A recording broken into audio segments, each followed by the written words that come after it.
I think some explanation is needed here. Not too long ago, the overworld was going through another apocalyptic event, as a lost virus from billions of years ago had risen to the surface and was now beginning to corrupt the world. Luckily though, this virus had only been corrupting the world in a few very small pockets, with each of our pockets being thousands of blocks apart. However, each of those pockets were growing quickly. Very quickly. And as each pocket grew, the ancient fungal virus would destroy almost every living being, with the exception of one creature, the cows, and I'll explain why in the future. But for now, all you need to know is that the virus wasn't killing the cows, but instead it was infecting them and using them to grow even more over a longer distance. Regardless of the cows, all other creatures and buildings were destroyed. In fact, just a few hours after this disease had begun appearing on the surface, tens of thousands of villages had been destroyed, and hundreds of thousands of villagers had been killed. And so, if this virus continued to spread, the entire overworld would become a desolate fungal wasteland, with no trees, animals, or plants. Also, this ancient fungal virus was given the name mycelium. But surely this can't be that big of a deal, as it would eventually stop, right?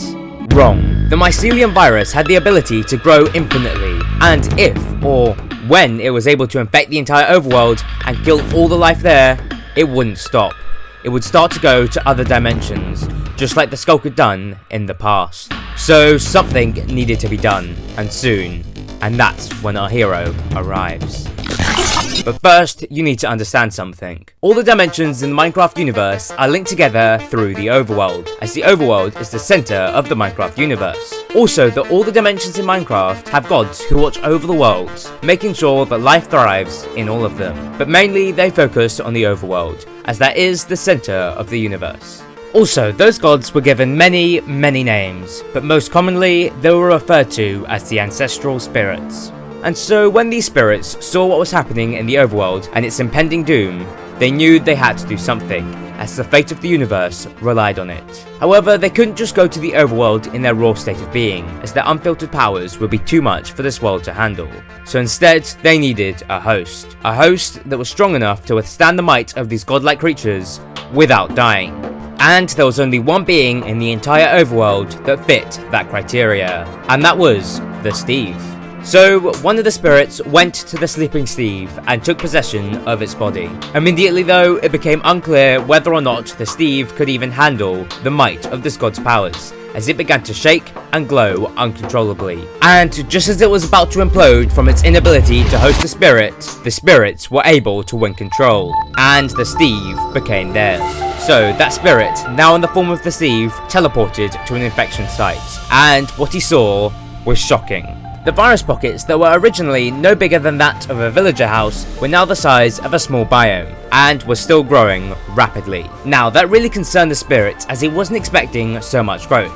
But luckily that wouldn't be too much of a problem for this god, as using its cosmic energy it leapt into the air and punched downwards with enough force to hopefully kill this virus. And there was success, for around a second, as it all grew back within an instant.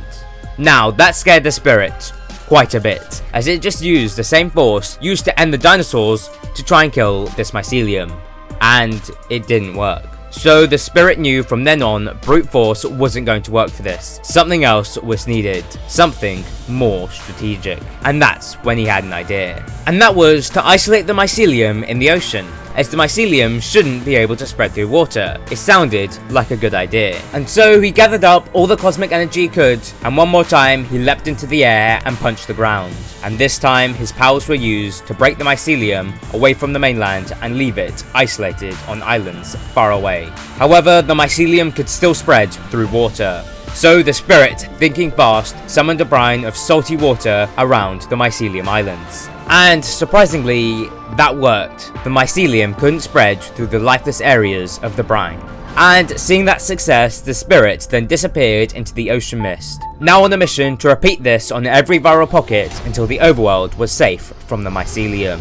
But while doing this, some of the villagers would occasionally get a glimpse of the spirit doing these supernatural acts. And so stories began to spread from village to village about a strange Steve-like creature that was isolating the mycelium and saving the world. And they named that creature the Hero of the Brine. And for a while, many admired the Hero of the Brine, but soon that attitude would change. After the hero of the brine had isolated all of the mycelium, he still had to stay in the body of the Steve, and that's because there were still traces of the mycelium hidden in other parts of the world, which, if left untouched, could cause another mycelium outbreak. So the hero had to do quite a few things to stop that from happening, and one of the main things he would do was testing the leaves of trees. That's because the virus could most easily spread through plants, such as trees. So the hero would travel across the world, testing all the leaves for traces of the virus. And luckily, very rarely he came across any. But when he did, he would remove all the leaves from that forest that tree was within. Also, he made sure to test the world's soils as he went along, digging 2x2 holes to do so, and luckily he didn't find a single trace of the mycelium in the underground. And finally, with all these spores of the virus that he did find from the leaves, he would construct small brick pyramids that he could summon lightning on to obliterate any of the spores without causing a fire. All the while, he made sure to hide in the shadows as to not scare the native creatures of the world. However, that may have had the opposite effect, as when the villagers would occasionally catch a glimpse of the hero doing these strange things before disappearing into the fog, they were all very confused, and some were even angry, because when they kept on coming across forests with no trees, strange holes in the ground, and weird brick pyramids in the middle of nowhere, all of which were made or caused by the hero of the brine, they were wondering why he would do this, as surely a powerful hero that could end the mycelium should be saving the world from other deadly threats, such as hunting those who don't subscribe. But really, some were just angry that this hero was always hiding in the brines and was no longer helping the world anymore, from their perspective. And so many new stories began to spread about the hero and the strange acts he was committing. Many started to theorize that he was a villain sent to destroy the world, and the killing of the mycelium was just its beginning. Some others still did think that he was a hero though, but due to that constant disagreement, his name was changed from the hero of the brine to just Herobrine, as he was once a hero, but now he just hid within the brines. However, as time passed, the sightings of Herobrine would reduce, and many started to believe that the stories were fake. Little did they know that he was still lurking in the shadows. Aside from the villagers' opinions though, after several centuries of work, the spirit believed that it had finally rid the overworld of its mycelium threat. And as such, it returned the Steve back to its eternal sleep, and the spirit returned back to its galactic home with the other ancestral spirits. But the story doesn't end quite yet, as when the Steve awakens, something remains. Memories. Lost memories. Occasionally, the Steve would have flashbacks to the days it was the Herobrine, and sometimes it would even look out, believing it could see the Herobrine. But most of these memories were very weak, as they had been erased by the spirits. But one key memory that it retained was the memory of its first encounter with the spirits, as it possessed him, giving him an influx of new power.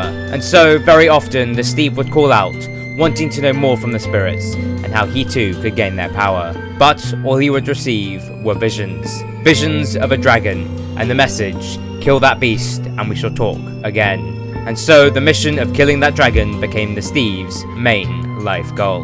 So what did make the Steve so powerful that even the Minecraft gods would possess him? Well, you'll need to watch this video to find out.